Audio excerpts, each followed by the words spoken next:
This video is brought to you by patreon.com/worsttake. Get access to exclusive live streams and Discord servers, on-screen shoutouts, and early access to some videos when you join now. Help make sure that we can continue to make content like this by supporting the Patreon. Links are in the description down below.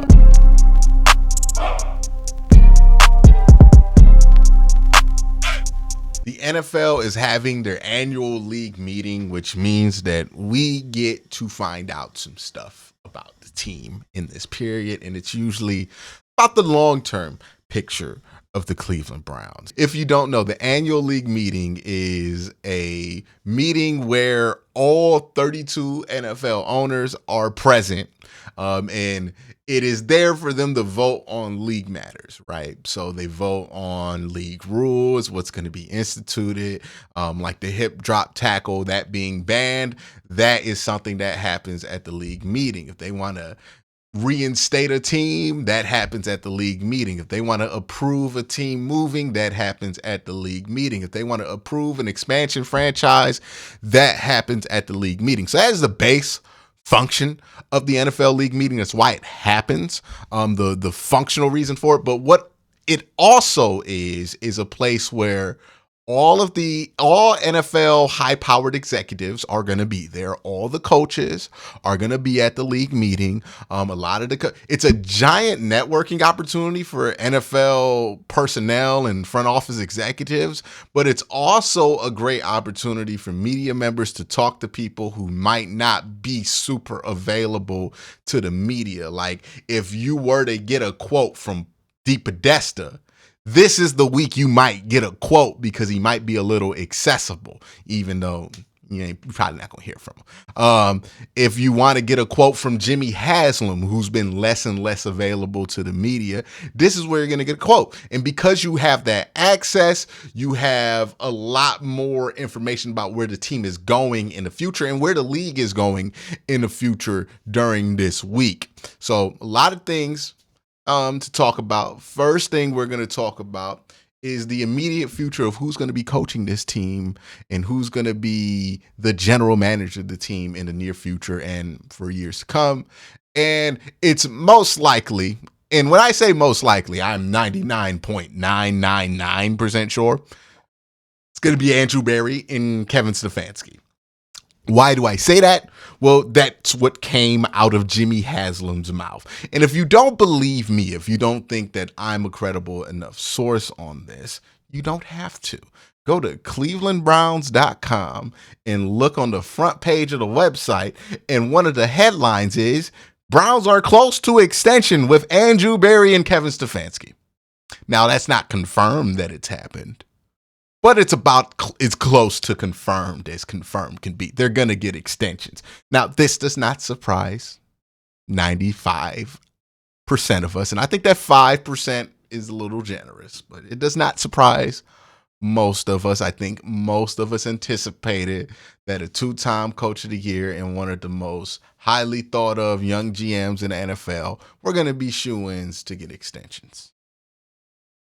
There was a percentage of people who did believe in this theory that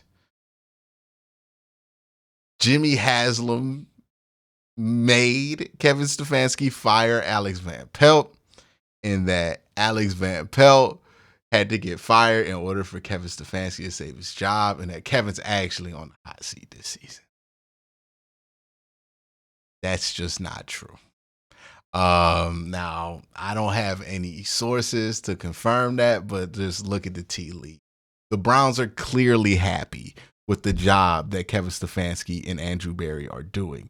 Jimmy Haslam is allowing these guys to make their own decisions, right? Like they make all the decisions. Like Kevin Stefanski bringing in Mike Vrabel. He talked about that. 100% him and Andrew Berry's decision. Jimmy Haslam didn't really have anything to do with that. Alex Van Pelt, Kevin talks about that. Had him let go of him because he wanted to get better and didn't feel like keeping Alex Van Pelt was going to help them get better for next season. All of that stuff is there. These guys are super secure in their job. Jimmy says that Andrew Berry, and I'm paraphrasing here, but Andrew Berry Paul DePodesta, Paul DePodesta and Kevin Stefanski as a pair, as a 3-group coupling, work as good as he's ever seen 3 people work before. And look, this is just me reading the tea leaves here. But Jimmy Haslam was the owner of this team through immense dysfunction. He got here in 2012 at the end of the Mike Holmgren experiment. He saw what that was like. And then he tried to take the reins with this whole Joe Banner thing and saw that whole thing fall apart. And then he saw the mess that was the Ray Farmer, Mike Pettin. Like, you look at it, Jimmy has been hiring guys, and there's been infighting and infighting and infighting. Remember the toxicness of Hugh Jackson versus Sashi Brown. I think the one thing Jimmy Haslam wants as much as anything when it comes to the dynamic of the Cleveland Browns is a front office, a coaching staff, and a long-term planner that are on the same track, that aren't constantly infighting. Like, compared to what Jimmy Haslam dealt with from 2012 to 2019, he's in heaven right now with Kevin Stefanski, Andrew Berry, and Paul DePodesta. I think if you're going to say that he's frustrated with the situation, there needs to be substantial evidence to suggest that, because nothing around it suggests that that is the case with Jimmy Haslam and how he feels about the current regime. And, you know, some people were using the piece of evidence that they brought in Mike Vrabel, but that was the coaching staff and general manager that decided to do that, not Jimmy Haslam. Some people were using the fact that they didn't have extensions to kind of prove that point. That point's completely moot now. They're clearly getting extensions. It's obviously imminent. It's not really that big of a priority because it's a coach and general manager contract. Like, they'll get to it when they get to it. But obviously, they wanted to let people know, hey, we're running this back, obviously. We're going to give them new 4-year contracts. We run it. You know how happy Jimmy Haslam is to just be paying somebody for 4 years of work and get 4 years of work? Like, you know how thrilled that man is? He's still paying off coaches from the Hugh Jackson era. Like, he can't wait to have another 4-year contract if he could just get. I promise you, Jimmy Haslam is in a pretty good spot here, and his willingness to spend as much cash as he has over the last couple of years, where the Browns have been the top in the NFL in cash spending, is another giant indicator that he is nothing but thrilled with the leadership of this team from a coaching perspective, a general manager perspective, and a long-term planning perspective. If you don't like those 3 guys, they're not going anywhere. Jimmy is clearly thrilled. It's not only showing with his lack of meddling in the last 4 years, but also it's showing with where he's putting his money. You think he's going to pay $230 million guaranteed for a quarterback if Hugh Jackson and Sashi Brown are going to be in charge? Like, that's a move you only do when you love the people in charge. Either way, right? Either way. That is where the Browns are with Andrew Berry and Kevin Stefanski. Clearly thrilled. Another thing that Jimmy talked about in this presser, and again, this is something we kind of all suspected. There are 2 options for a new stadium. You can spend $1 billion and renovate the current stadium. And introduce that lakefront. We all saw the renders of it where they like built this whole outside mall and they built it around, kind of similar to what Dan Gilbert did with Rocket Mortgage Fieldhouse. Or you can build a new domed stadium in Brook Park. So for those of us who thought that stadium in Brook Park that they might build will be open air, absolutely not. That's going to be a domed stadium in Brook Park if they decide to go that direction. And I think we all need to kind of understand that likely going to build that dome stadium. Now, why are they going to build the dome stadium? Why do I think that that is the most likely scenario? One, there is going to be about as much positive energy in building a new football stadium as there ever is going to be, especially a dome football stadium in Cleveland right now. Like, if you want to do that in the city of Cleveland, be the first AFC North team to have an indoor stadium, this is the time to do it because people are like wanting this to happen. So the momentum is there. The Browns have talked about events that they've missed out on. Right now, they're preparing Cleveland Browns Stadium to host SummerSlam. I think that's a big thing. Not just because SummerSlam's a big deal. The WWE's doing big business right now. Shout out to those who are going to go. I'm going to try to go to SummerSlam. Maybe I see some of y'all there. But them getting SummerSlam is a big deal because it's not just about SummerSlam. This is about the city of Cleveland and Jimmy Haslam trying to get that WrestleMania money. This is about Jimmy Haslam looking around and seeing Pittsburgh get Beyonce and the Taylor Swift show, and then seeing Detroit get a Beyonce and a Taylor Swift show, and then he's looking around, he ain't got no Beyonce, no Taylor Swift in his stadium. He got what, like a U.S. men's national team scrimmage for soccer? That's what you got going on?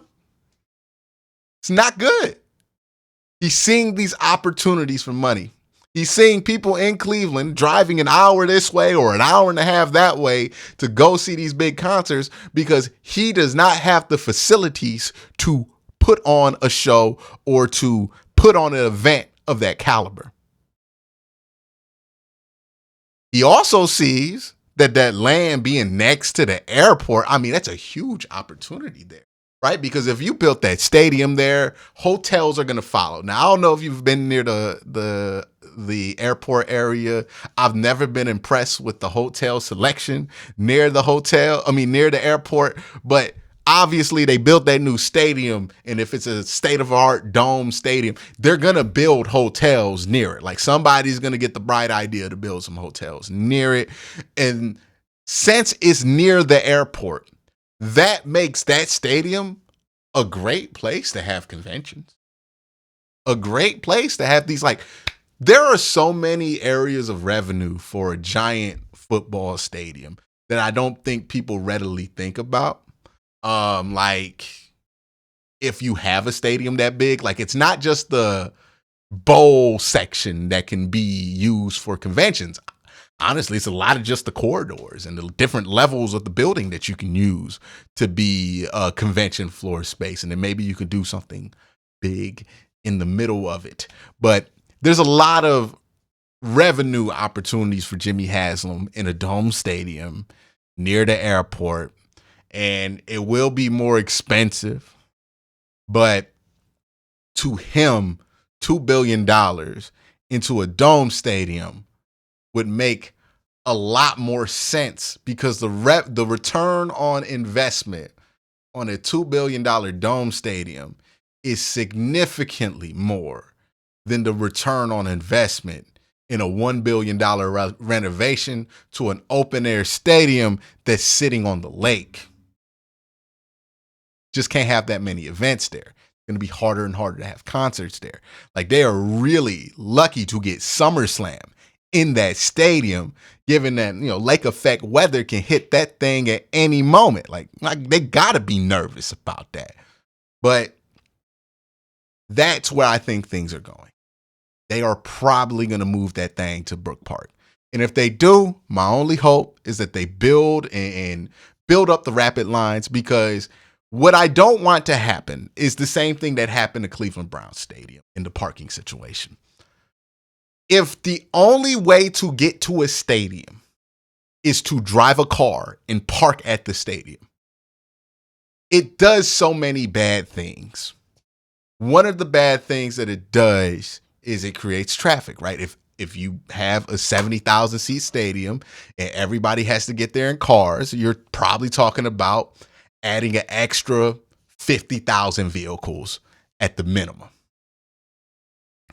Also, if you have a 70,000 seat stadium, everybody has to park their car. Well, then you have a pretty opportune situation for some predatory parking businesses to take advantage of. I remember hearing about the parking in downtown Cleveland during Browns games being up to $70 to $90, which is ridiculous. I live in a major city. It's not that expensive to park your car downtown. Like, that's ridiculous, some of the prices that I saw in downtown Cleveland during the football season. And that can happen because everybody has to drive their car to Cleveland Browns Stadium to go watch a game because they knocked out the transit line that goes straight to the stadium, if I understand what I've heard correctly. And since everybody has to drive, everybody has to park their car, and you can't not park your car. So you end up having to pay for some of the most jacked up pricing parking garages you've ever seen in your life. If they build a strong extension to the rail, with the rapid line that they have there, I think that will go a long way in trying to mitigate these issues, because you just can't let it be left to the parking garage people. They're not to be trusted. So I hope that this situation is handled, if they move this stadium to Brook Park, that they handle it thoughtfully, right? Like that they figure out a way to mitigate some of the car traffic, right? So instead of it being 70,000 people, 50,000 of them are driving. So in 50,000 new vehicles, maybe you could find a way to make it convenient to get to the stadium on rail, or maybe have some bus lines or some streetcars. Like, make it easier to get to the stadium without driving, so that the parking spaces don't become this weird monopoly zone where people are getting charged $100 for a freaking parking spot. But that's my one rant about like the economy of NFL stadiums and some of the stuff I can't stand about it.